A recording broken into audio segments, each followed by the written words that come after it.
Remue ménage. Remue ménage.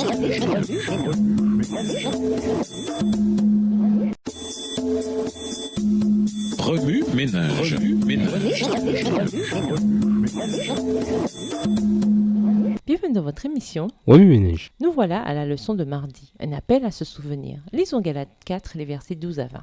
Galates 4, versets 12 à 20. Soyez comme moi, puisque moi aussi je suis comme vous. Frères, je vous en supplie, vous ne m'avez fait aucun tort. Vous le savez, ce fut à cause d'une maladie que je vous ai pour la première fois annoncé l'évangile et mis à l'épreuve à cause de ma chair. Vous n'avez témoigné ni mépris ni dégoût. Vous m'avez au contraire reçu comme un ange de Dieu, comme le Christ Jésus.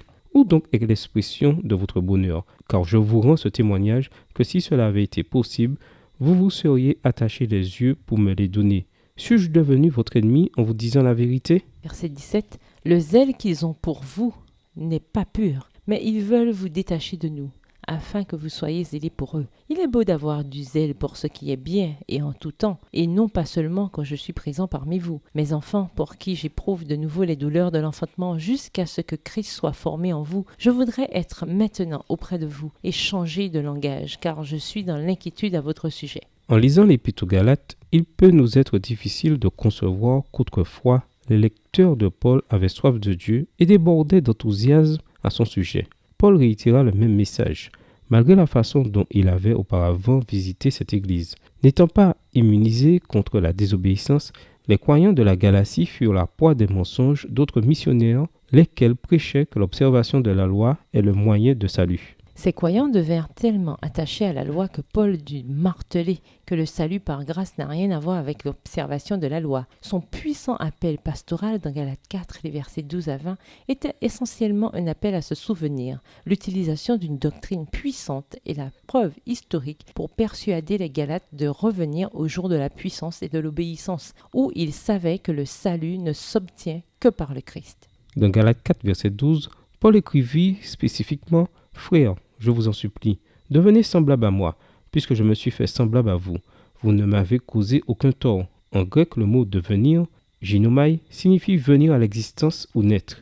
Paul leur dit aussi qu'autrefois, il était comme eux, dikisate, c'est-à-dire qu'il agissait avec méchanceté, tel que traduit du grec. Si Paul s'adressa à eux avec une telle passion, c'est parce qu'il connaissait la mentalité légaliste, qui écarte le Christ et incite à l'exaltation de soi. En raison de son propre passé, son message devint plus puissant. Nous avons tous une chance, quels que soient nos échecs, de revenir et de devenir de nouveau. Lorsque nous sommes faibles, le Christ nous rend forts, non par nos propres œuvres, mais par son œuvre en nous. Paul ne laissa pas la maladie se dresser entre lui et le message évangélique. Il s'appuya sur la grâce de Dieu et, malgré sa maladie, les Galates l'acceptèrent et furent bénis par son message. Galates 4, versets 14 et 15. Mais alors qu'il rédigeait son épître, Paul n'était pas malade. Un défi plus difficile se dressait devant lui, leur orgueil. Les paroles de Paul sont un exemple parfait à cet égard.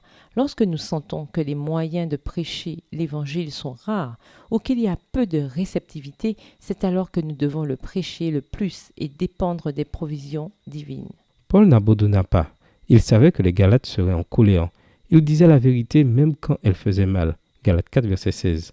Mais il savait à quel point le légalisme empêchait le caractère du Christ de se développer en eux et que la grâce était la clé de leur croissance. Galates 4, versets 17 à 19. Quel défi avez-vous affronté en essayant de présenter le Christ à vos semblables? Sinon, qu'avez-vous fait ou que faites-vous pour éviter ces défis? Si la loi n'est pas un moyen de salut, quel rôle joue-t-elle donc?